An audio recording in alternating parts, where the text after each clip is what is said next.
We're gonna wait. Oh, sorry. I got excited. You can't go straight. You can't go straight into the giveaway. We just started. Hold on a second. But by the way, we didn't plan for the giveaway. Oh my goodness. We'll plan it right now. All right. So the broadcast. We are live. We are back. Tonight is a relaxed and free evening. Very of relaxed. Commentary, thoughts, ideas, customer comments. Bring it to us. Let us know what you think. Let us have it. We are kind of relaxing a little bit because for the last 2 weeks, I got to tell you, we've had some pretty in-depth shows. Heavy shows where we got into Black Lives Matter movement, right? We brought in Pharaoh Clark and Joe Parks. That was a good Jordan, yeah. We brought them in last week. Before that, we brought in Christopher Herring. We've had Antonio Lee. Chris Forbrick came in. Man, we have I think it's almost, it's 4 straight weeks almost of really heavy-hitting conversation. So tonight we're going to break it down. And I asked Saulo to come back, man, because it has been probably a year since Saulo and I sat here. That's how we started. And talked about just what's happening in our city. That's how we started. Saulo and I talked about the city, where we're at, what's happening in our community, talk about faith, talk about family, talk about the issues from coronavirus to the recent elections. We're going to hit those and kind of just recap everything, plus take your questions. Yeah, comments, suggestions. Let us know, share your thoughts. But we always start, obviously, at the beginning of the run with thanking our sponsors. No matter what, our sponsors are the most important. Of course, up front, we got to let them know. Thank you to Aligned Mortgage of Texas. Chris Cano and the Aligned Mortgage family lets us utilize this fabulous environment. Chris Cano just walked in. They let us utilize this fabulous environment. Aligned Mortgage of Texas, #1 VA mortgage lender in the state of Texas, soon to be the nation. I am not even making that up. I am predicting it and calling it now.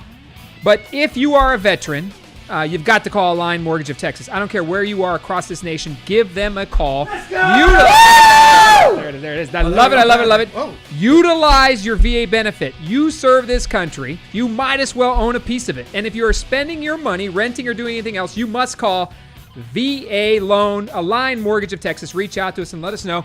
We are always here to help you. And, of course, Chris Cano and the team let us use this fabulous facility. We thank you. Do we get that logo up there, Charlie? Do we put that on there? Show it to him. But we appreciate it. So give us a holler. Home ownership. And I'm going to tell you this real quick. Back in the old days, 25 years ago, this country used to measure its success based on the number of people who own homes, housing starts. That's how we used to measure the economic engine that is our country, housing starts. We don't do that anymore. So home ownership, I don't know what happened. I'll tell you what happened, man. Politics took over. We started spending money in all the crazy places that didn't matter most. When somebody gets in a home, they employ movers, they employ electricians, you go right down the line. They're employing janitorial services. They're buying Sears isn't open anymore, but they're buying in Montgomery Ward. I'll go there. But, you're spending money when you're a homeowner, so just give them a call. Owning a home is the #1 expenditure in your life. Reach out. Let us know. Thank you, Aligned Mortgage of Texas. What we hear a lot about veterans is like, man, I didn't know this. I didn't know I can take advantage of this. I didn't know it was that easy. I didn't know. Man. Well, Military City, USA, and I say that sideways because that's trademarked by the city of San Antonio. I'm sure I'm going to get my cease and desist letter. But Military City, USA, you must act like it. We must respect and take care of our veterans, and that's why we're here, and that's why Aligned Mortgage is present. We always got to be thankful for that. Thank you, Chris Cano, Tony Diaz, and the team who are bringing back and taking care of us and letting us use this facility, man. Yeah, that's where we're at. Amazing. We always want to thank our friends over at AAA Garcia Bell Bonds. Now, Louis Garcia, I love this cat. I love him. There are 2 ways, and I say this all the time. My wife there's 3 ways to get out of the Bexar County Jail. Yeah. My wife gets ticked off me every time I say this. #1 is you can accidentally get let out. That's huge. They do that. The Bexar County Jail has a problem of accidentally releasing people. Now you can have coronavirus and you can basically get released. #2. And then you could bond out, which is where my buddy Louis Garcia comes in. Right. Yes, man. He takes care of people. AAA Garcia Bell Bonds. We love you. We appreciate you. Family-owned business. Knock it out. Give them a call if, by chance, you happen to get rung up and are arrested and facing a little bit of jail time. Old boy will take care of you. He's the man. And we want to thank Tyler Hall with Speedy Salt. Tyler, we love you. Sitting over here in the corner. Tyler knows when you need salt for your water softener before you do because he's just like this math magician. He gets it. He knows when you need it. And he shows up at your doorstep at 2 a.m. on your Ring camera to drop off your... I'm just kidding. It's not 2 a.m. He shows up. He stalks you till you need it. Tyler is awesome. Speedy Salt. He helps on the show. Man of faith. We love him. and he shows up and is a friend to all. Thank you, Tyler. And then 2 realtors we love and trust. One of them is here with us tonight, Brian Pena from the Torado Realty Group. Bro. If you need a house, you got to call Brian Pena. There. Oh, my gosh, we got a picture of him. Look at that. Look at that guy. Look at that handsome devil down there. Right, Brian Pena. Give him a holler. First Responders Buyers Program, Brian Pena. Phone number right there. He's got some amazing work to help and take care of you. And he's a partner of Alliant Mortgage of Texas, and we're very appreciative for him, period. And, of course, Chris Marty from Rebate House. So you got to shop around a little bit. Chris Marty, check him out, Rebate House. You know how much money they've given away through rebates just this year? I think they've given about $1 million. 1.545. He cares.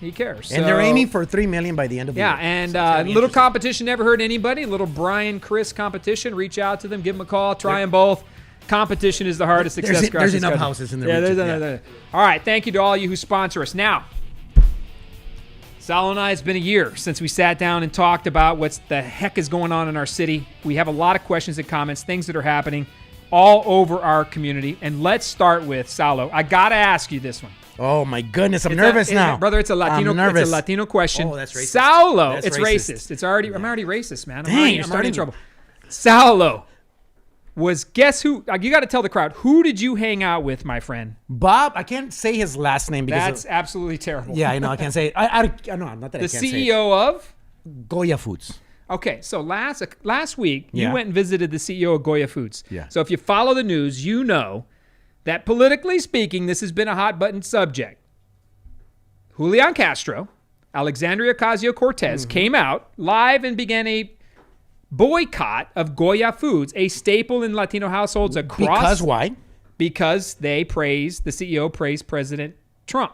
He praised Obama as well, but. He did praise Obama, but he praised President Trump, and then it turned around, right? And they began a boycott of Goya Foods. And of course, I'm here to tell you what has happened to the sales of Goya Foods. You can't find a lot of products because they're like going off the shelves. They're off the shelves. Yeah. Flying off the shelves. So a boycott became a boycott. That's what the language is, right? That was good. A boycott became a boycott because politics got involved in the economic machine. So automatically, Alejandra Ocasio-Cortez became the #1 salesperson for Goya. So she's brother, gonna get a plaque.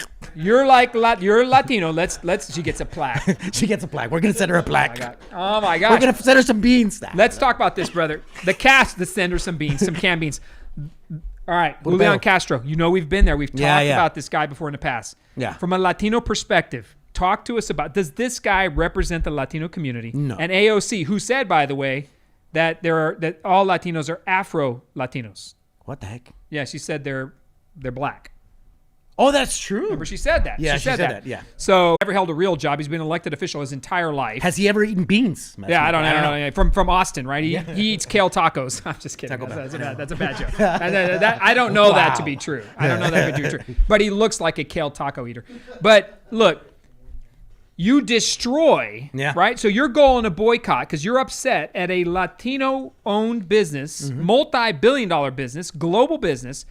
You want to hold them accountable, so you destroy their sales, thereby reducing their profitability and costing them employees, right? Margin, opportunity, right? Vendor relationships. The less money they make, the more lives that can suffer from it, right? So you attack a Latino because you think you're more Latino than that guy is. Well, check this out. This is something that I don't like about politics and religion, right? Politics and religion is about the people. And then when we become political or religious, we go against people, which is stupid. It's like contradictory, right? So politics it's for the people, right? And he's trying to boycott a company that's gonna, by result, affect a lot of other Latinos. Do you think it's gonna? You think that how that's gonna affect the vote come November? What do you think, man? Because look, Trump, at that day, by the way, Mr. Goya, I don't even remember his last name. Bob. Wanani. He, right, was at a White House signing ceremony for President Trump, who was working on a major Hispanic initiative where he was putting out a lot of Hispanic heritage. Yeah, the Hispanic heritage, right? So how does that affect the campaign period? Like, you think Latinos are going to come out in droves, or they're going to stay away? Does that boycott matter to them? Dude, you got to know because, well, I'm only that's racist again. I'm bro. only 50%, bro. No, I just think that when he talked about the food, that's what I was telling somebody. He went against Goya. And you know when Latinos go and insult each other's mom, like your mom, right? Like, you don't do that. You don't go against somebody else's mom. And I think that's what he did. I think that's what these people that are trying to boycott, they're like, let's get these food out of, let's boycott this company. And a lot of Latinos are there like, bro, that's what mom used to feed me. That's what my grandma used to feed me. That's what my mom used to put on the table. She cooked with Goya products. And now you're attacking this? Like, you're attacking the culture that I was brought up with. All right. Now you're going somewhere where I wanted to hit. I would tell you, then I believe that we probably, like in our time in our country right now, where we're at as a country, where we're at as a city, right? As a city in amongst itself, there's never been a more important time. Like, I think this is a societal cultural reckoning that is coming with this election in November. And from a San Antonio perspective, it's coming next year as well in May, right? We have to decide, and we've seen over the last couple of weeks, we had some tough discussions with Black Lives Matter in here. Actually, the conversations went great. Yeah, it was awesome. Black Lives Matters, Reliable Revolutionaries, the LGBTQ leader, Chris Forbert, came in. We've had some really great conversations. But man, people believe different shit across this entire community. And it has never been any more upheaval than it is right now. So I would argue, and I want to talk about this for a second, that San Antonio, right, as who we are as a city, is going through, this is going to be a great cultural reckoning of family and faith and what we really stand for as a city. Yeah. So we don't normally get into this conversation because, well, frankly, we don't want to piss everybody off, but let's talk about it for a second. Have we lost our way as a city? And feel free to comment, and I'll keep an eye on it. Have we lost our way as a city? Have we lost our way of faith? What do we stand for, and what kind of city are we going to be? Yeah. I think a lot of people are waking up. I'm like, a lot of times you're with a team like Republican, Democrat, or whatever, right? And I saw that there was a time like, I'm Democrat, I'm Republican. I think now people are getting tired of it. I'm like, you know what? I'm tired of all this culture, war crap, Like the conversation we had with Black Lives Matter last week, right? Yeah. I can tell you this. I had my own opinion before they got here. So did I. Right? I mean, just being truthful. Yeah. They were coming to our program, the Black Lives Matter leaders, and because what I see on TV, I'm like, man, what are these guys bringing? Honestly, being honest, what are these guys bringing? What is their attitude? Who do they represent? The organization, the movement, the company, whatever. And then when we started talking to them, they want the city to get better. This is the problem I think that people have, right, with our community in general. And it's just society in general. More than anything, it's society right now. I'm thinking something of you. Yeah, I'm not even going to give you the chance to talk to you. I'm not even going to reach out to try to understand you. I already decided who you are. I've already decided. Yeah. You're already done to me. You're dead to me. Yeah. I believe you are this or that. And therefore, I'm going to run my entire life and nothing else to destroy that which you believe in. First of all, and we want to make sure we include faith in the conversation, because that is not... People can talk about faith, but at the end of the day, you have to exercise it, right, in some works or manner to where you be respectful. So when I brought them in, we talked to the Black Lives Matter folks, and I'm the biggest police supporter I was when I was on the city council, and I'll continue to never be. I'm never going to apologize for them. I'll carry that flag across this entire city. And it sounded like this group was totally against Black Lives Matter. Totally against police. They were totally on the other side until we sat down with them. Yeah. And then I'm talking to him, and I got to tell you, man, Farrell Clark, he was respectful. Like, it was a good conversation. Jordan, she knew her business. Yeah. I mean, I thought what she was saying was crazy, right? I'm like, oh man, you can't defund the police. Yeah. But afterwards, what people don't know is we sat out here in the patio area, in the outside in the hall at Align Mortgage. We sat here and broke bread together. We ate with them. Yeah. And it was as if we were talking with people. Yeah. That we've been friends and family for years. Talking about her kids and his family. Talking about his family. And then he texted you afterwards. It wasn't just about the program. It wasn't just about, okay, let's talk about Black Lives Matter. Yes. He texted you what? Or, I mean, he texted me that he wanted to learn and be part of more. He wanted to understand and know what was happening. Like, people, I'm here to tell you, right? One of the things I wanted to make sure we got across tonight to recap the last couple of weeks, this city is not broken. No. We are not racist. We're not gone. We're not lost. Bro, and I think this happens if you are part of an organization or a company or a church.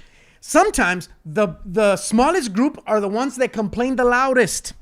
The ones that complain the loudest it's a minimal small group. Now that the media makes it louder because that's what sells, I understand. Well, I mean, that the media... We all know, right? It's the media's fault, right? Media's complicit. Yeah, they're complicit. But you know this, and if you're tired, put in the comments. I'm tired of taking sides, because I don't know about you, Greg. Because you could say you have your political persuasion, right? You're to this side or that side.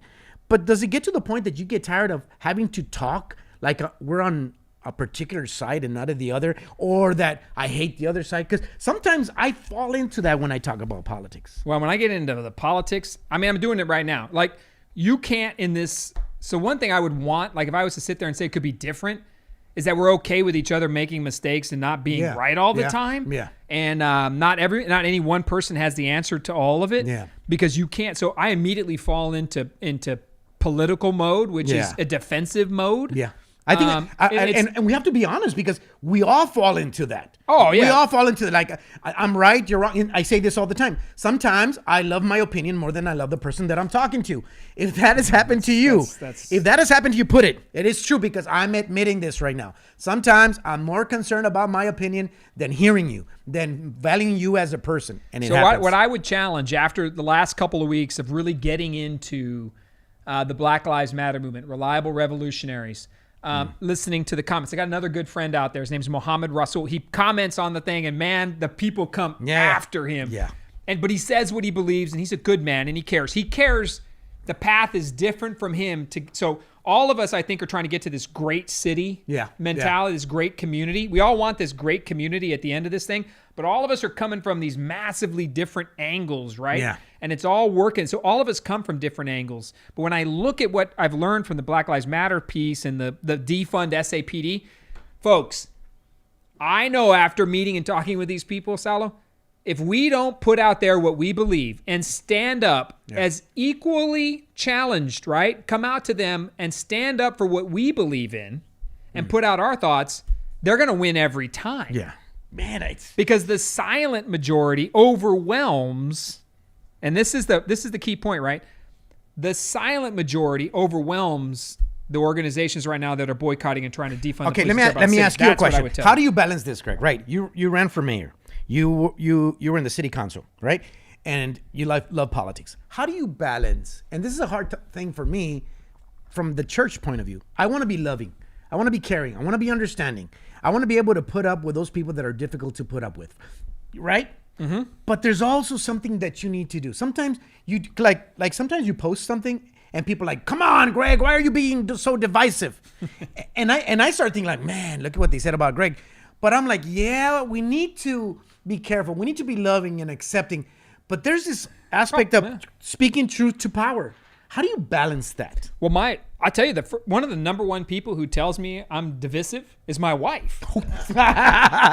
Okay, so you are divisive. Well, no, she'll see. Case closed. She'll see that I comment out there, and I'll put something out there, and she's the number one person to tell me, hey, man, do something a little different, or be careful how you say this, or be careful how you say that. You don't want to upset this. You don't want to upset that. She cares. She's coming at it from a standpoint of, let's make sure that we're including as many people as possible. And I tell my wife all the time, I could go online and say the sky is blue, and 50 people will tell me I'm the biggest idiot and I don't know science and shut up, fool, and go to hell. Science. Yeah, and they'll back it up with facts. And I'm like, okay, I mean, if I made a mistake, I made a mistake. I'm not owning to be a genius on all of it. Yeah.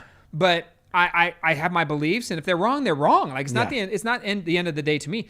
But I try to tell my wife, when you get into this world and we get into the fight and we're arguing and we're trying to push our policies and ideas, some people just aren't going to be with you. Yeah. And how do you balance when to post and not to post? Because sometimes it's truth to power that it's needed and hold accountable the leadership.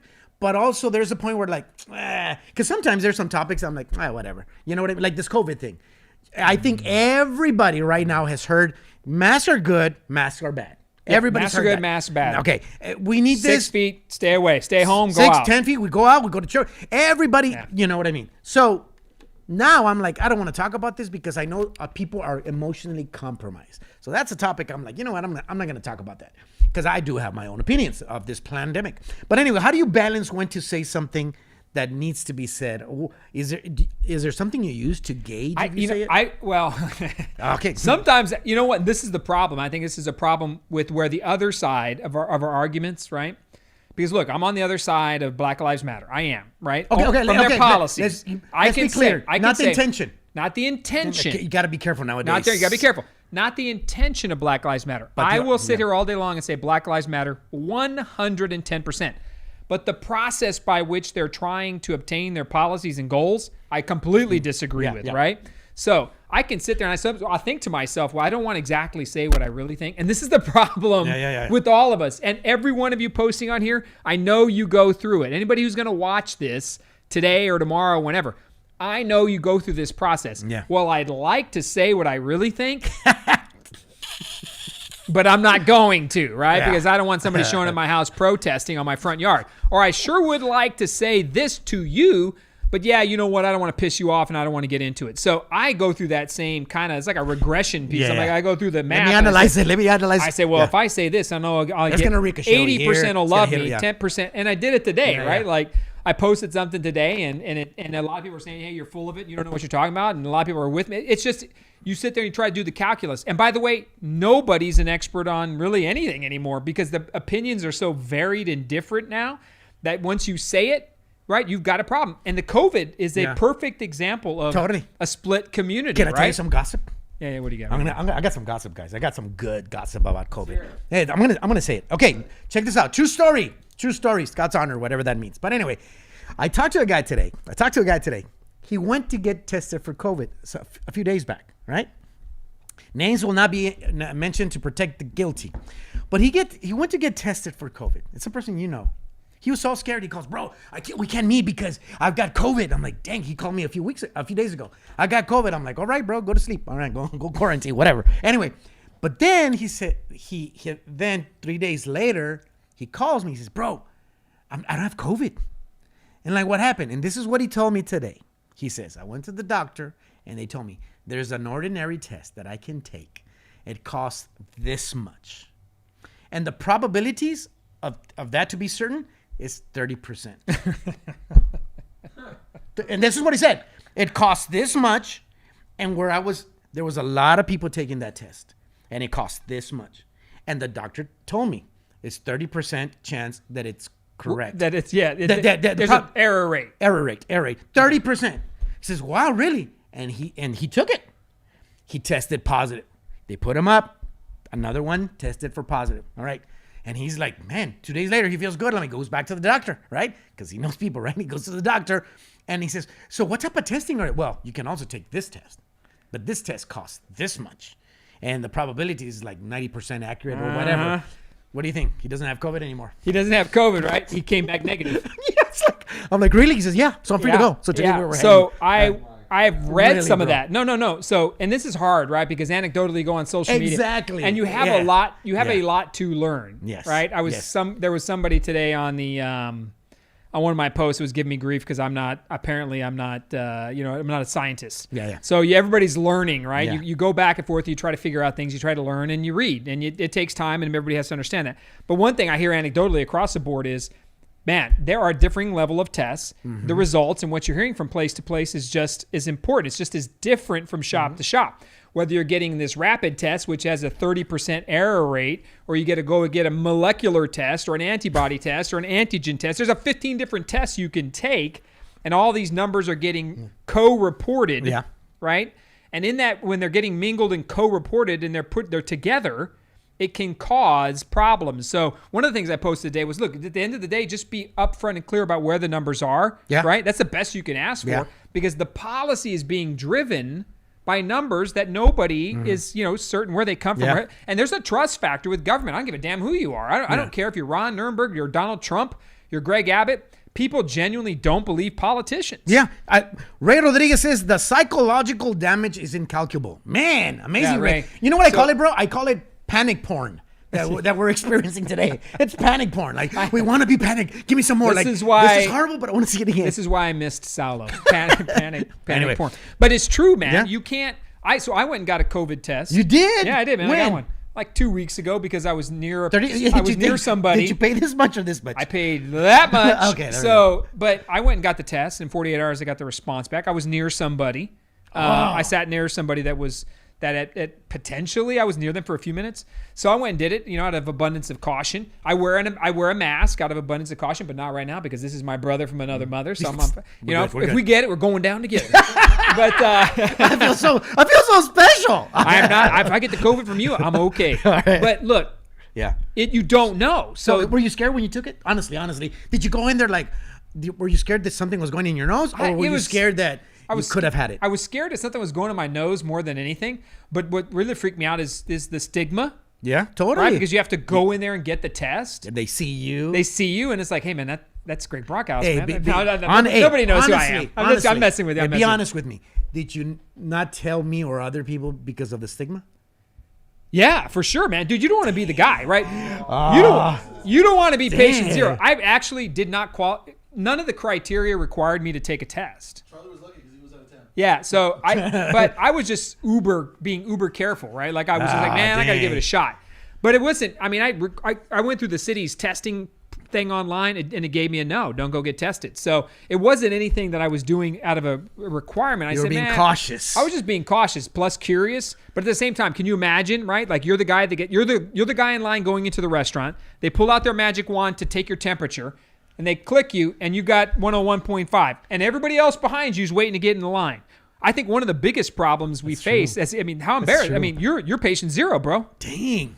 So I think well, honestly, I gotta be honest, because we went somewhere the other day, and you get there, let me take your temperature, and I felt like, hey, why? Like, because there was a moment where like, what if I'm positive because I had a headache a couple of minutes ago, and I'm like, no, why? You had a headache? You had a headache? I had a headache 3 months ago.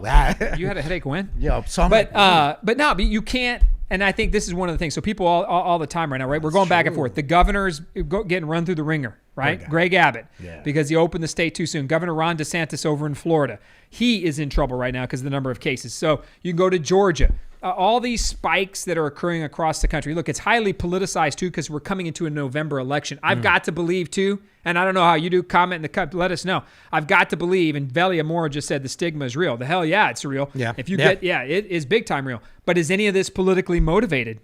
Look, what better tool do you have to beat the president over the head with than a lack of a COVID response? I saw today, and I read a story today about how the Democratic Party's super happy that Greg Abbott screwed up the COVID response. They're celebrating. They're celebrating. Even after he said, you know what, maybe I did it wrong. They're celebrating. God, he did wrong. I'm like, wow. They started. That's what I hate. That's what I hate. It becomes more about the idea than the people. The Democrats started a super PAC today. I read it. Because the governor's approval rating was suffering a little bit. So instead of trying to aid the cause, they recognized it was an opportunity.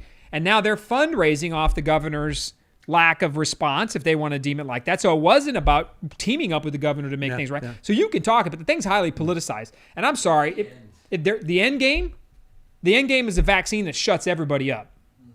I don't think there's any way, and I don't know how you feel about this, I don't think there's any safety net until there's a vaccine. Really?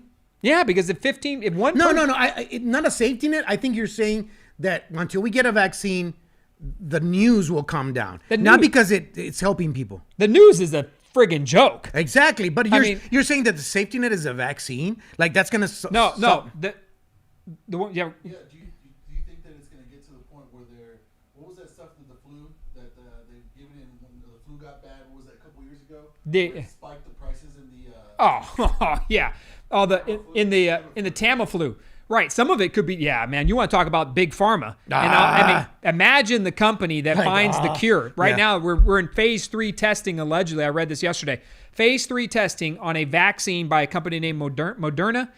And can you imagine the company that creates the vaccine? I mean, they're going to put out. They should take away the financial incentive of somebody who discovers that. By putting out, if they remove the financial incentive, they're not going to do it. I mean, at the end of the day, it costs money to make it happen. But I think the only thing that's going to change it, and especially you look at the city of San Antonio, and I don't know, man. I turn on the news, and this is what I see: refrigerated trucks for the dead people.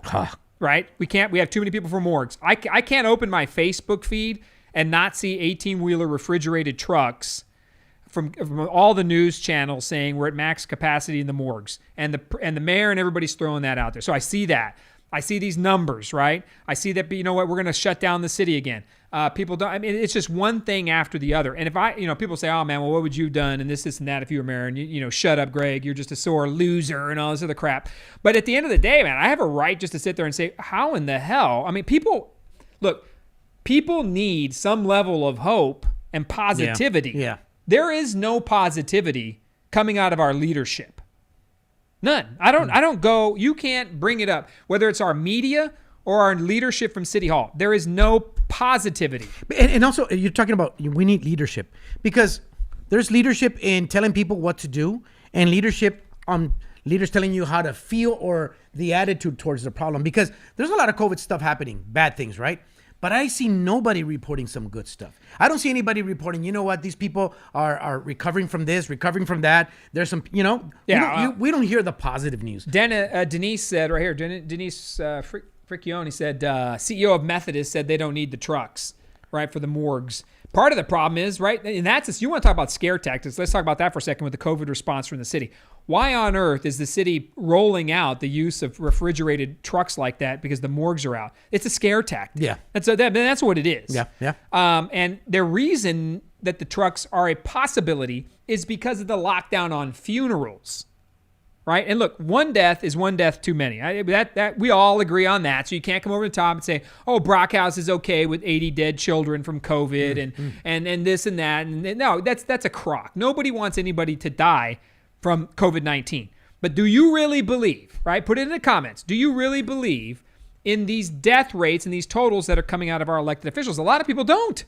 No. They don't, because the COVID death rate, the COVID assignment of death by COVID is being put on all kinds of it, right? So if you have a heart problem, from what I'm reading, and I don't understand, right? If you're diabetes and it's a COVID-related, everything is a COVID-related death. Now, I don't know if that's 100% true or false.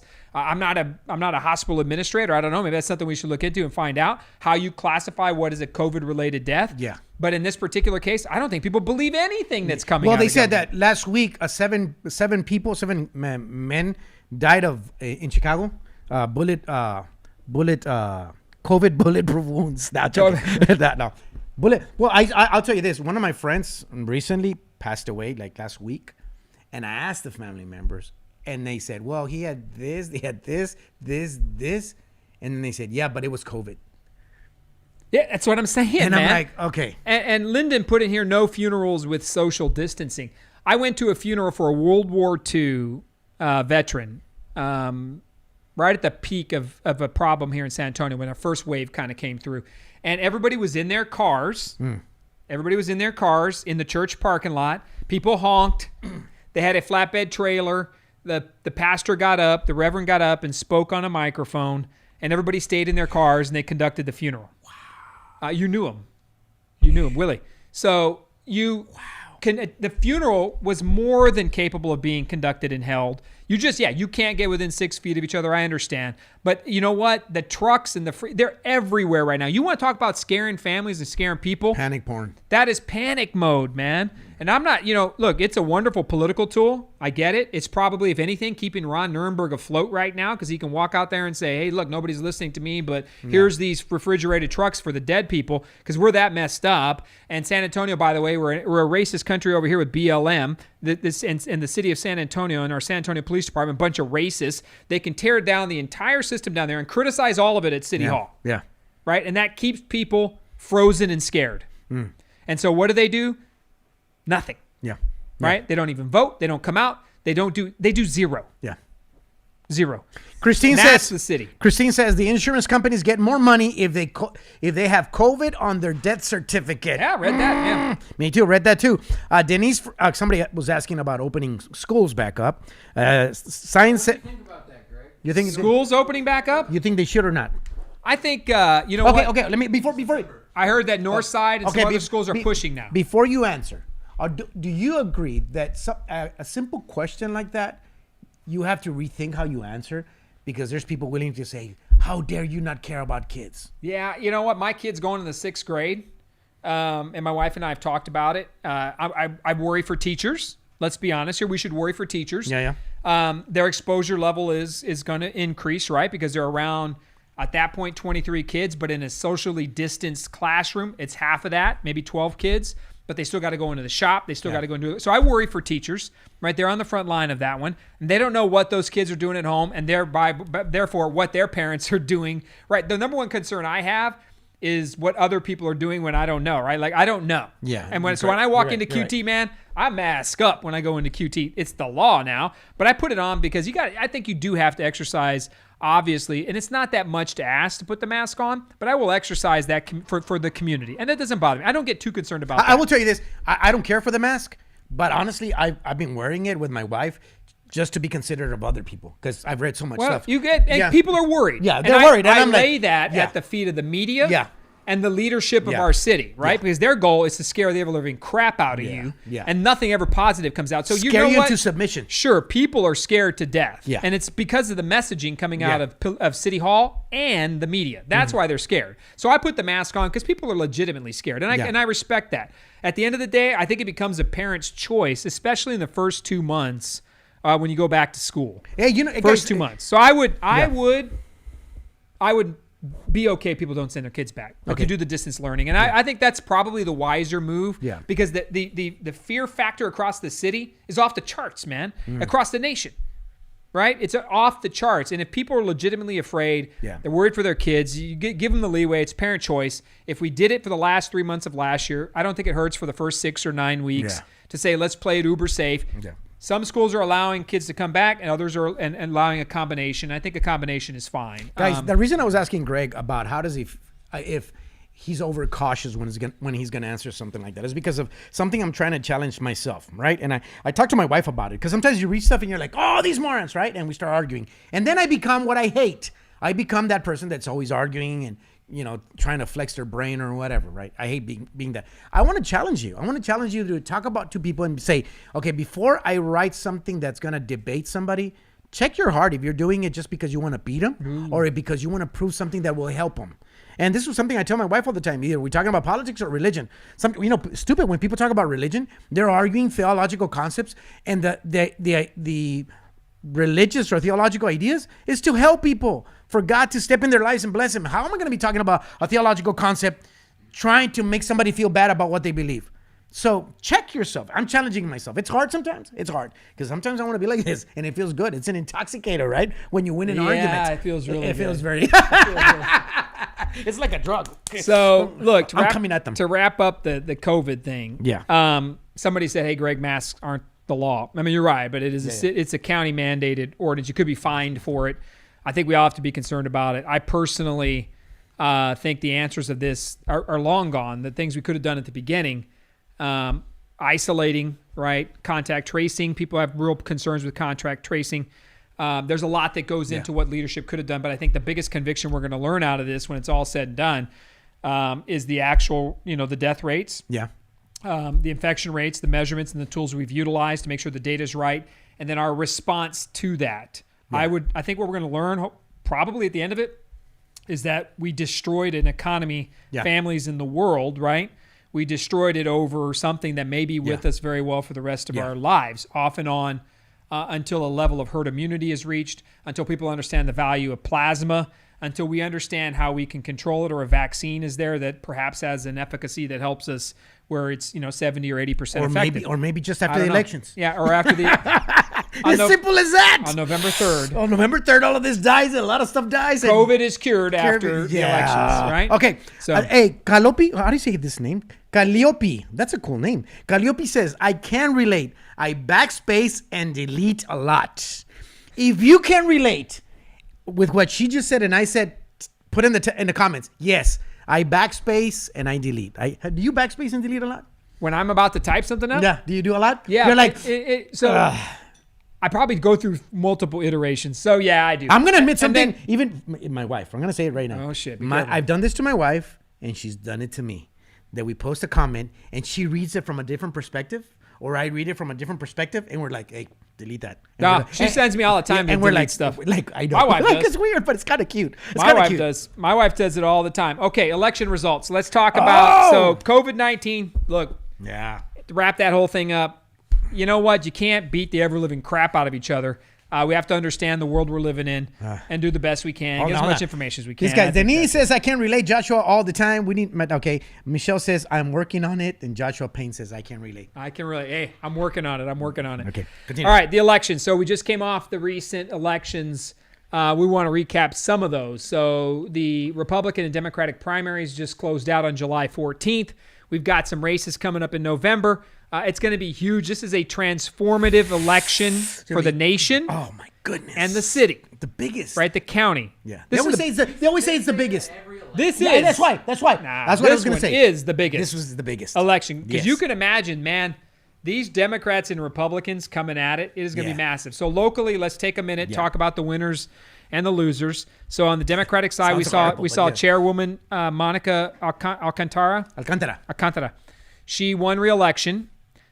We saw a massive defeat down on the south side. Chico Rodriguez lost his seat, long time, 3 or 4 term county commissioner, to Becky Clay Flores. That was a huge win. There's potentially now going to be 2 women on commissioner's court when there has not been a woman on commissioner's court for 25 years.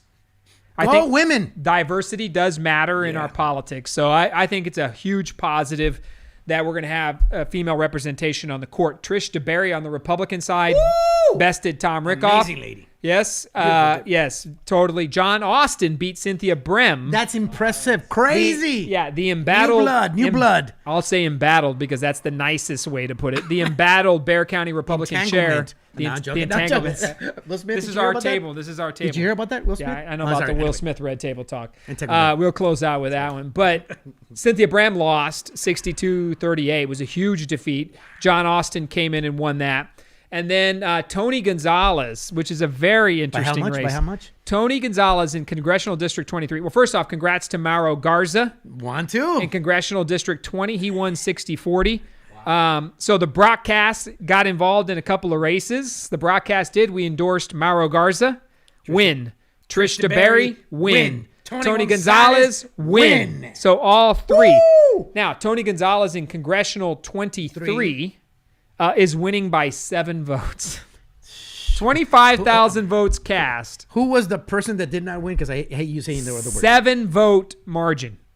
So if you believe for a minute that your vote does not matter or that it's a waste of your time, go Google Tony Gonzalez and Raul Reyes. 7 votes. 7 votes. A Hispanic family could have made that happen. Yes, you could have rolled out.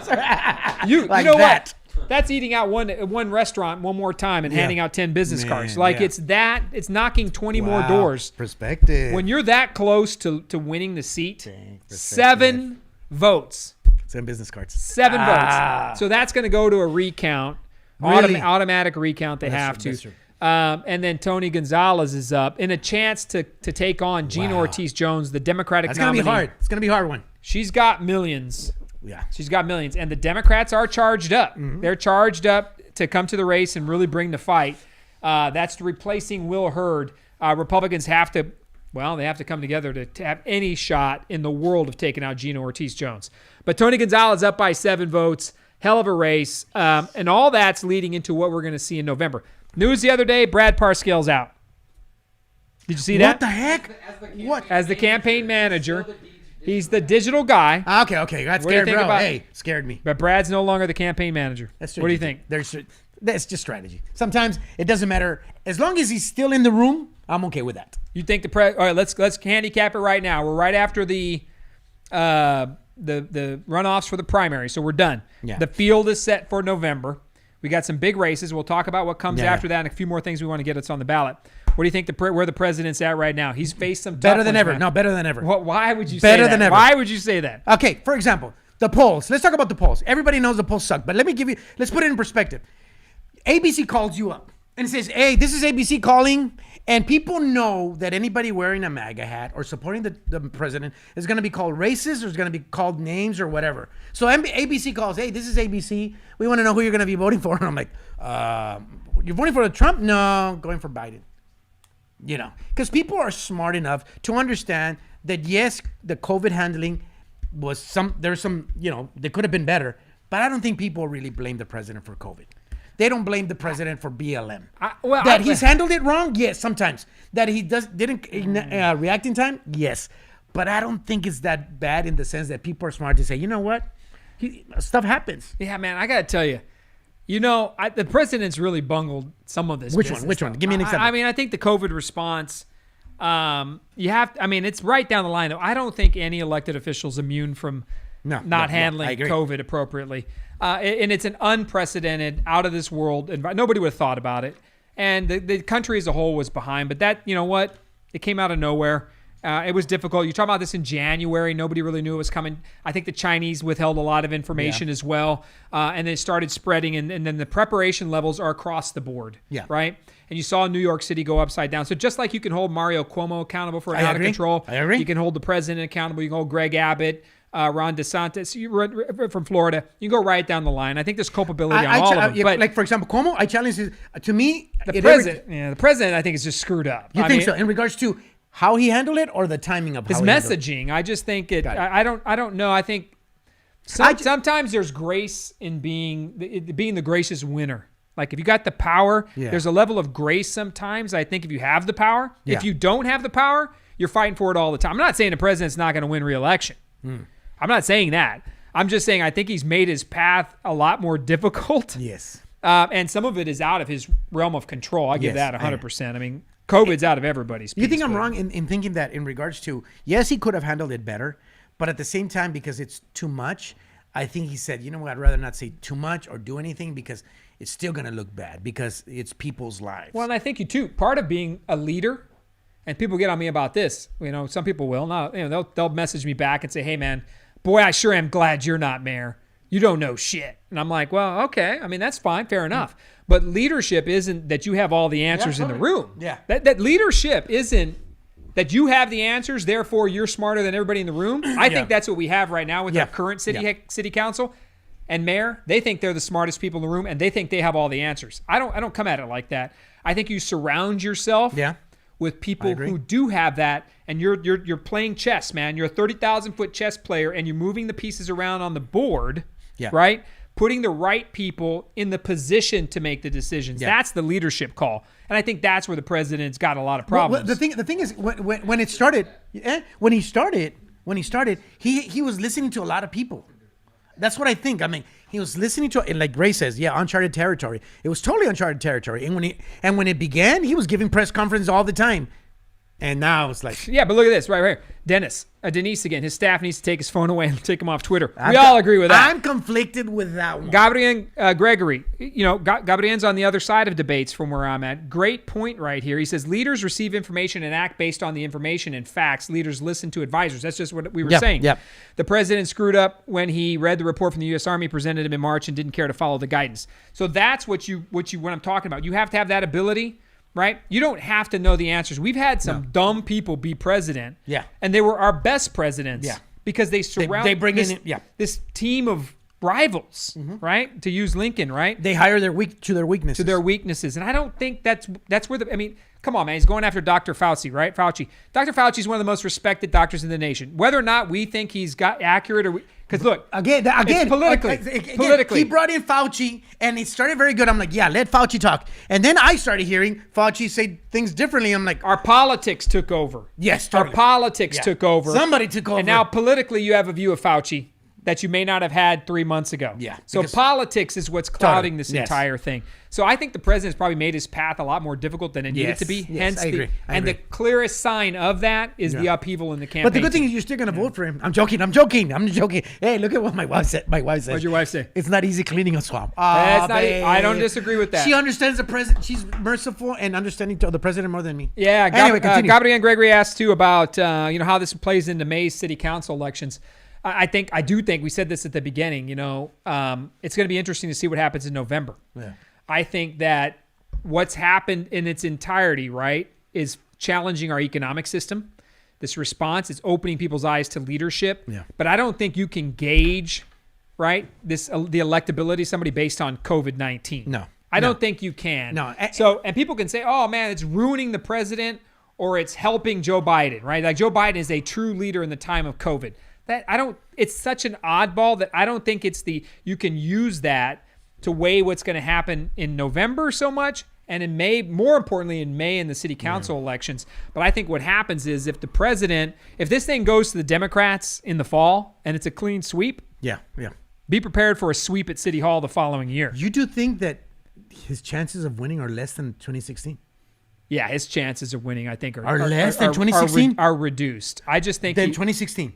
Yes, because of the uncertainty of where we're at. The country is... I don't think you can get the truth out of a lot of people right now about what they feel just because they're still processing all this garbage. Got it.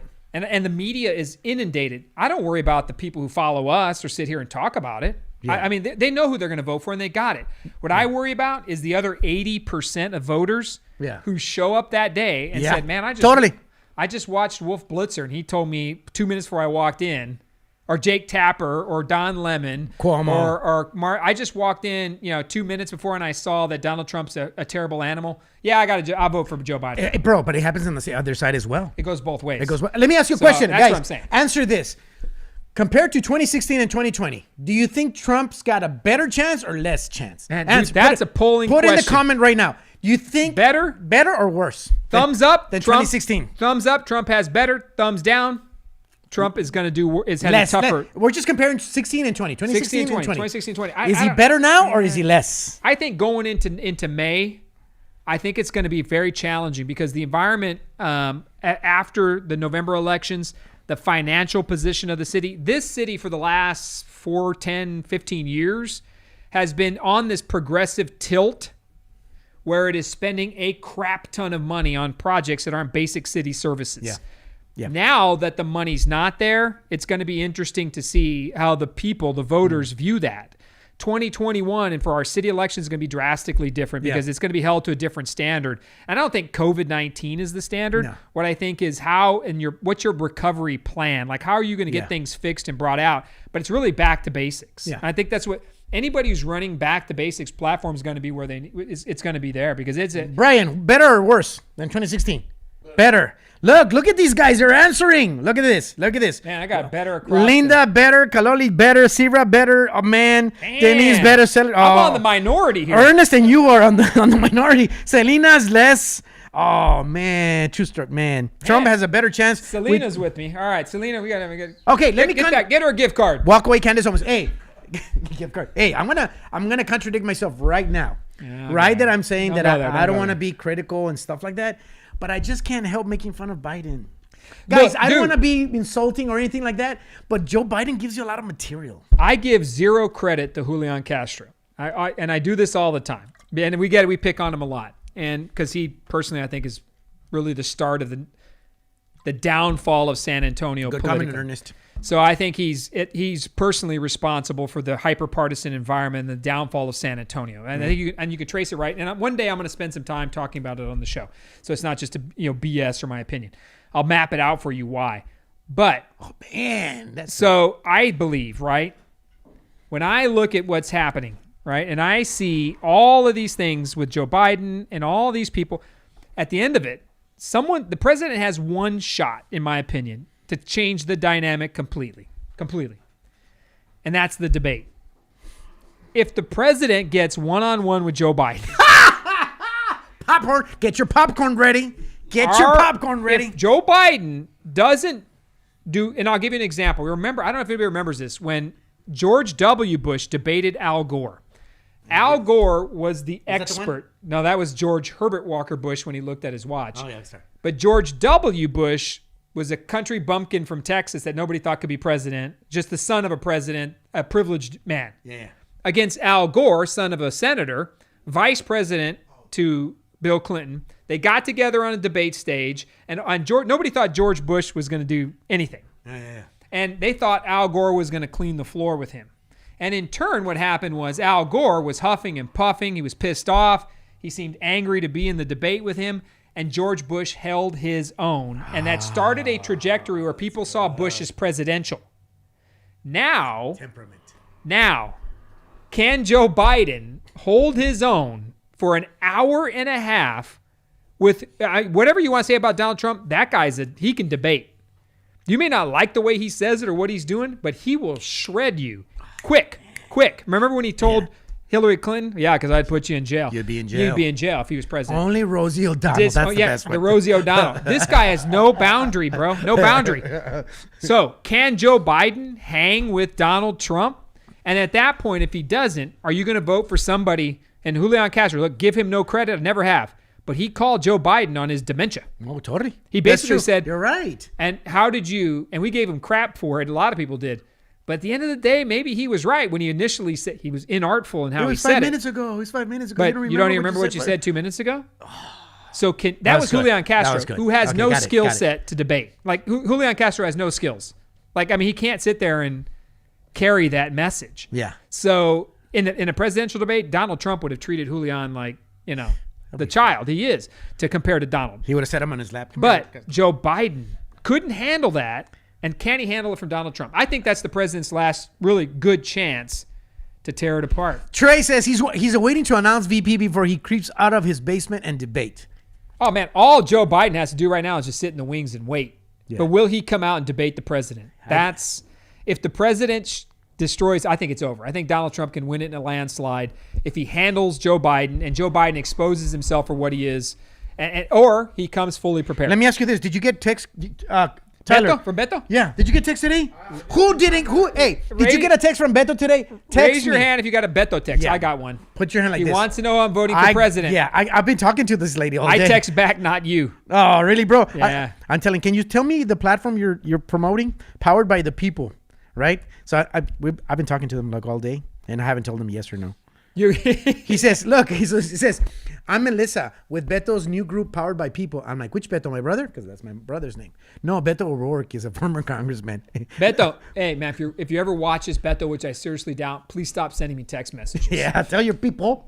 Bro, you lost. Tell your people. Which I appreciate. You ran a good campaign, but man, I don't know about text messaging me. That's all good. Stop it.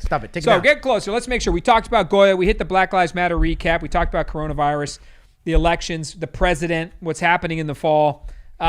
Let's wrap up with, because I want to make sure people, before everybody drops off here, because we're almost at the end. We're at 7:23 here. We have, answers, right? One of the people who was ridiculing me today, which I love, by the way. People think they come over the top on me and they say, oh, you're a sore loser. How dare you still be around and say what you think? You lost, man. The city hates you. And Get out of here! And I say, well, I mean, I got the 49. I don't think it's the end of the world. I'm proud of how we ran our campaign. And this is a year and a half later, and we're still renting free space in people's heads. They can't get over it. I'm laughing about it, but I do enjoy it. Yeah. But at the end of the day, Bro, I got to give it to you because I always think of that sometimes when I see people comment. I'm like, man, could I take even one comment? Because as soon as you step on the platform, you're exposing yourself to somebody saying, I don't like your hair. I don't like your shirt. I don't like your shoes. I don't like your pants, right? And there's somebody that's not going to like them. And I'm like, could I handle somebody saying, you know what, Saulo, you got big ears or you're too short or I don't know. Yeah, I got to give it to you. It sucks. I got to give it to you. You got to go with the flow that people are going to destroy you no matter. There's a couple of people out there that can't help themselves to say the most horrible things about my wife and I. And I guess they just live to do that. And it's like a year, like 14 months later, and they can't help themselves. And they continue to say things that are utterly disgusting about my wife or my family or my father, whoever they decide to come at it. And that's just part of what we have to deal with. But one person today did say, hey, man, you got to have some ideas, and so I want to wrap up with a little bit of faith talk. Oh, hell. Dang, careful. So a little bit of faith talk before everybody falls off from the show because they've been with us for an hour. Again, we always appreciate you watching and following. Tonight wasn't off. We're just hanging out and talking tonight just to kind of recap and catch up. And I want to bring Salo back on. But let's wrap up with the faith piece of it. I would tell you that I think one of the biggest things we're missing as a community, right, is how we moved so far away from the faith aspect of our leadership, our forgiveness. So a lot of people in politics in charge now, especially downtown, City Hall, around there, they're demeaning the faith, and their ability to remove faith out of the discussion helps them. Yeah. Because then there's not this value to it. So they'll say, oh, faith, you just use that to divide and tear people apart. That's not what faith is. Yeah. So I think one of the most important things we do is get back to belief, faith, and the tenets of what's, our biblical knowledge, right? And that's been stripped. This city was founded on them principles, 300 years old. It's a city built on faith. Our Hispanic communities you could go right down the line, man. Every community, every color, race, I mean, it's rooted in faith. I think we've gotten so far away from it that we've lost some of these basics. So from a faith perspective, what would you hope? Do you think basically that's an answer to anything we're doing right now, to any of this political drama, the COVID-19, all of it? What's your take on that, man? Because we don't talk about it. Well, I think we go back to, remember that everybody used to wear those bracelets. Religion is socialism is anti-religion. Denise, yeah. Anybody remember those "What would Jesus do" bracelets? It was so simple. It was a marketing, whatever it was. It's such an amazing attitude today. I tell you this, I think of that, not necessarily the bracelet, but when I'm texting or responding to somebody, I'm like, okay, what would Jesus write this stuff? Would Jesus have this type of attitude? Would Jesus present a supposedly amazing political idea with a bad tone or a bad attitude? And I think we need to start bringing Jesus back, right? Jesus' life matters. Jesus' life matters to me, and it'll make me more valuable as a citizen. And I think we need to include that conversation back into politics and every area of our lives. Somebody told me the other day, if you're you're a believer and you go to church, you know the story of Jesus up on a cross and Barabbas. And you know that the crowd always chooses Barabbas at the end, right? Yeah. Barabbas gets the choice. He wins. He gets to come down off his cross. And Jesus stayed there and he came to serve, not to be served. Yeah. So when I talk about leadership, and I don't hear it out of City Hall. So one of the things that I think is missing when I talked earlier about, nothing positive comes out of City Hall. I mean, I would like to see that citywide prayer. I'd like to see the mayor and the city council praying for our people, not demeaning prayer as a lack of answer for the problems and the things that are going on in our community. And I would like to see it both ways, because sometimes, you go back to Kennedy, that's not what your country can do for you, but that's what you can do for your country. I apply it to the church. I tell the church all the time, what can the city do for you? No, what can the church do for the city? How can the church be both ways? It's both ways, because we always want ways. The city should do this for the church. No, what can the church do for the city? How can we take care of homelessness? How can we take care of people that are having problems in their marriages or their kids or drug abuse, stuff like that? The church needs to step into, because everybody says, wow, you got to separate politics and religion. No, sir. The best, and I heard this from Ivy Taylor, the best social organization for betterment is the church. It's supposed to be the church, and I think we're not doing that enough. Well, and I love the both ways conversation when it comes to the faith. Yeah. So, and this is to people who are in the church community, right? The organizations that are so strong in their belief in the Lord and the Bible, the 10 Commandments, man, they take that to heart, bro, and they wear it. They wear it like a badge. They'll show up and they will. Now more than ever, we have to let that down. And everybody has to be included. So faith community, right? When you see the faith community, the LGBT community, bro, that needs to end as well. Yeah. The faith community, public safety has always been aligned. Yeah. The faith community and our African-American community, Hispanic community, the Asians community, all these organizations and different ways of believing what you believe. I mean, who you believe and what you believe is very personal and intimate. Yeah. And for some people, the faith becomes a weapon. Yeah. Of divisiveness. Yeah. And I think it needs to be a weapon of inclusivity. Like, if we're going to get ahead, we're going to need, right? If you're a person of faith and we're all going to get ahead, you're going to need a little bit of every one of those communities. It's an amazing, you can't use the Bible as a weapon against when you know it's a tool for good. It's such a tough piece. Yeah. But if we don't get back there and we don't figure that out for the city, I think we have to bring it back a little bit. And I would love nothing more than to see our elected leaders praying and offering that as an option and being part of it. Yeah. There's an answer in there. There's a Guatemalan poet, singer. He used to say this: I wish people would stop talking so much about me and give each other their hand to each other. I mean, help each other, because sometimes we're talking too much about God and my own personal idea of religion, and we're not talking to each other. We're not helping each other. And that was God's purpose. That was Jesus' purpose, to help people, for the lost, the widow, the abandoned child, the people with problems. That was Jesus' purpose on this earth. And then we want to say we're religious, and that's not our purpose. Sometimes we think that our purpose is to show you how I believe instead of helping the person that. Well, amen. Yeah, exactly. Just because you go to church doesn't make you religious, and it doesn't make you a believer. It doesn't make anything. At that point, you can show up and do it. So if we get ourselves in that position, one of the things I want to make sure we wrapped up with was that I think faith matters in the conversation. Yeah. And instead of using it as a weapon, use it as a power, right, to include. And that's where this city's going. So when I say there's going to be a great social reckoning in this community, I think where we're going, and Gabriel asked me that, what does that look like for our city going into the May elections? I think what it looks like is this the city that we wanted? Yeah. Is this what we want to be going forward? This city where faith is removed from the conversation. This city where certain policies are enacted that aren't the back to basics principles and the things that matter most, where people do get excluded. And if people have concern, we've got to listen to them. Like we brought in BLM, we brought in Reliable Revolutionaries, and we said, that's fine, brother. Sit across from me and advocate that which I completely disagree with, and we will still part friends. Yeah. Right? Because I have a faith in the fact that at the end of the day, first of all, the votes will get counted. But I also have a faith in the fact that you are created in the image of God. Yeah. You may be completely opposed to what I believe, but a lot of that's not for me to judge, right? But it's for me to try to work with you in politics, right? This is a political talk. We have to work together at some extent in this, and that's what we don't hear from City Hall. There's no together. It's okay, we all got to wear the mask, and you heathens that don't wear masks, and take your prayer and stuff it. They'll literally say that. Yeah.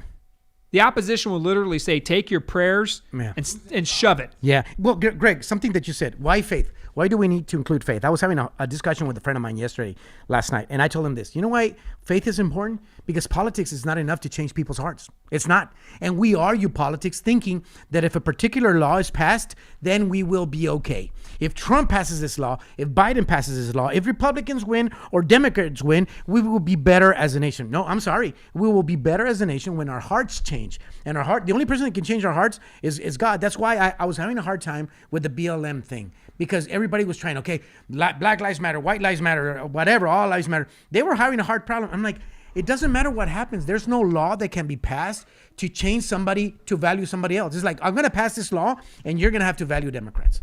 That's not going to happen. The only person that can make Greg value other people is God. That's the only person. And I would tell you, when I was in politics, and now I'm out, and this is what happened, like these people who attacked me, right? I lost. And I could have walked away from that and just hidden and stuck my head in the sand and disappeared. Yeah. Which is what they want you to do. They want you to run away and they want you to hide and they want you to be shamed. And for a year, almost a year and a half now, I've searched for an answer as to why, right? Like, why did I lose? And at the end of the day, 1%, 1,300 votes, whatever it was, a super close to what I thought was a dream, right? What I thought was where I needed to be at that moment. The ultimate goal. And it took me a year to recognize that, you know what, things happen on that particular time, and you learn how to get better. And if we gave ourselves, to me, the opportunity, each of us as citizens, to get a little bit better and to understand we're going to make mistakes, and that includes me too. Like, I have to be respectful of the fact that city council is not always going to get it right. I own that. Be better idea-oriented, but understand that, and I think faith is the component that's going to close that loop. And yes, we have to, if it comes to a public vote next year and we're going to decide the future of the city, so be it. Like, let's have that vote and whoever gets the most votes wins. And that's how it's going to be. But I think we have to offer it, man. And I think faith is a key to it. I want to make sure God, like our conversations we've had, not on the program, that God is an expert in changing our value system. He's an expert, and he's doing that in your life, and he's doing it in mine. You know what I mean? Because you said this phrase, what you thought was your ultimate goal was this. And when you didn't achieve it, you become heartbroken. It messes you up because this is your ultimate goal. And there's no guarantee that you're going to get to it. None. And you guys have goals. There's no guarantee you're going to get to that goal. But if your goal is knowing God more, that's achievable. That's achievable. Yeah. And once you get there, it's going to be the biggest satisfaction, because mayor is not the biggest satisfaction. Me being the best at whatever I do, I don't even know what I do, but that doesn't make whatever. But that's not my biggest satisfaction. My biggest satisfaction is I can talk to God through Christ, and He's the one that will make me get better. That He will make me backspace and delete. He will make me. It's hard. It's very and hard. You ask me how I get by when people say things like they do to me, and it's not. It's 20% of the people that trash me. But when I see that, I think to myself, they don't know me. Yeah. And I can't, I just can't go down that road. Yeah. And friend told me something I'm going to tell you. True happiness comes from the Holy Spirit. True happiness comes from the Holy Spirit. Totally. Amen. I think we need that. Yeah. So I would offer to you as a closing thought, maybe the faith discussion is a little offshoot there at the end, but I think when I bring it down, I try to break down where the real miss is. Some of the miss is in data. It's in reporting. It's in making sure that everybody has access. It's in digital divide. It's in the basic building blocks of a city. But one of the major basic building blocks of the city is a belief in faith and hope. Yeah. The city, I think, is so beat down in what we're missing because we're told every day how bad we are. That's what's wrong with City Hall. That's what's wrong with our mayor. Every day it's how bad we are, how broken, how racist. The system is terrible. It's systemic. If you pray, you're a heathen. They look at you and like, take your prayers and get out of here. All of that has been eroded over a decade. If we don't get it back, right, and try to at least put something in there and use the faith for what it is, right? Yeah. Helps us better, helps us open our heart a little bit more, and it gives us some answers. Hope is a good thing. Yeah. And disagreement is a good thing too, by Guys, the way. I'm going to tell you, thank you for trusting this platform because we always talk about it. We want to bring everybody on the program. Brett, let me tell kind of a summary of what we've been talking about. I love that last week, Farrell Clark from Black Lives Matter came into the program. And I'm being honest with you. Before they came in here, I'm like, what are they going to say? What is their attitude? Yeah. How are we going to argue? How is Greg going to defend himself? I was like that. I'm sorry because I'm human and I'm a moron sometimes. Well, a lot of times. But anyway, we had that discussion. We broke bread afterwards. And I love that later in the text that Farrell sent Greg was, maybe we can talk and see how we can work together to make the city better. Isn't that beautiful? And it only happened because he came in. We opened the door to our world. We opened our heart a little bit in the door. Instead of telling them, your world is horrible, we invited them to our world.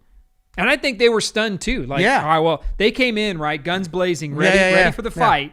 We were too. And it turns out afterwards we're eating chicken, hanging out, right? We had Hooters hot wings. We had sodas, no alcohol. We had a spread of fries and onion rings. We're sitting there eating. We're having a good time. And I'm sitting across from Farrah. I'm sitting across from Jordan, from Joe, and we're just talking about who they are as people. And the best is yet to come. We got to get there. Yeah. I think we have to make that happen. And I think everybody should be welcome to the discussion, the ideas, bring it in. The broadcast always welcomes everybody. We wanted to take a break tonight just to kind of make sure that we decompressed from 4 straight weeks of some serious guests, man. And you know why? You know why, guys? You know this. You know what my wife said the other day? You know how you don't get COVID? She said it sarcastically, so I'm just gonna say. She said, "You know how you don't get COVID? Stop watching the news because you watch Black Lives Matter, whatever the news, and you feel like you watch COVID. I'm gonna get sick. So everything that you're watching, you're adopting. So you get out of your house and you're all depressed. I'm gonna get sick. They're gonna beat me up. I'm gonna riot. They're gonna riot me. Whatever, right? And you become heavy. It's hard on the heart, man. It's hard on the heart. It's what's it called? Fear porn. Anyway, fear porn. So sometimes you need to just step back. Like that's what we did today. We stepped back and say, hey, let's just have a conversation. Talk to God more than you talk to anybody else. Yeah, and be willing to be open to being a little bit better. Come up with some ideas, put it out there. Always make it happen. Yeah. I lost a year ago. I didn't go hide and run from it, but it's a big reckoning when you sit there and say, how can I get better, and what do I need to do? How can I do my part in the equation? If you get that answered, you can do a little bit better every day. That's a goal, man. And I'm trying to find it back through the faith and making sure that I understand things I can do and things I cannot, what I can control, what I cannot. That's a good rule of thumb for politicians. Yeah. I think it's a good rule of thumb that we pray and we believe in trying to do better and trying to include as many people as we can.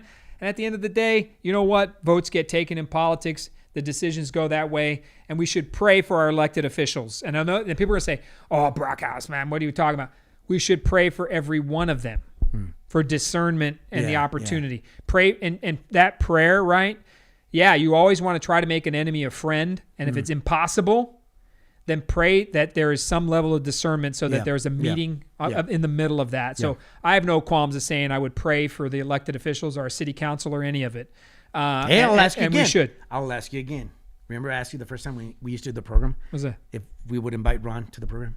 Oh, I mean, Ron Nirenberg it would be welcomed on the program. Awesome. He would never come on the program. Somebody tell him. He would never come on the program. Somebody tell him. But of course, and yeah, I mean, I despise a lot of what has happened. Yeah. And it's tough to walk away from, but I think over time you have to figure it out, right? Yeah. And everybody's welcomed, and you got to debate those who would stand at the top of their lungs screaming against you, and I think it's fair.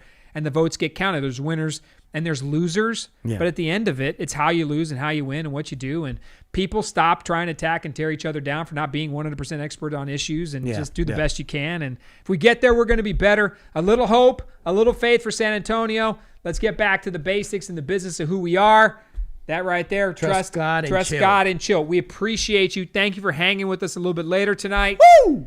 Like it, share it, tag it, push Share it out. it. We're going to build some more guests over the next few weeks. We're going to go visit some people on the road, talk about more, but mainly just get out there and bring people in for the voice and the debate. Sure would like to have Fix SAPD and other groups on the show so we can just have a debate on fact and, in today's world, mainly opinion. And then let's part ways and friends. We've proven it on the broadcast. So you can say all day long the broadcast is a Republican Trump machine, also the crap. You can say there's no sacrifice here. It's all one way or the highway. That is not true. Watch the shows. We've been bringing all sides on. Come on, let us know what you think. Be a part of it, man. Yeah. I'll take that talk and we'll go through it and we'll see where we are. Nobody's perfect, right? But we try our best to be as good as we can. And we're always open for feedback and ideas. We thank you. We love it. The broadcast and my Thursday night, my man Salo's here. We appreciate you. We miss you. We will see you next week. We are officially out.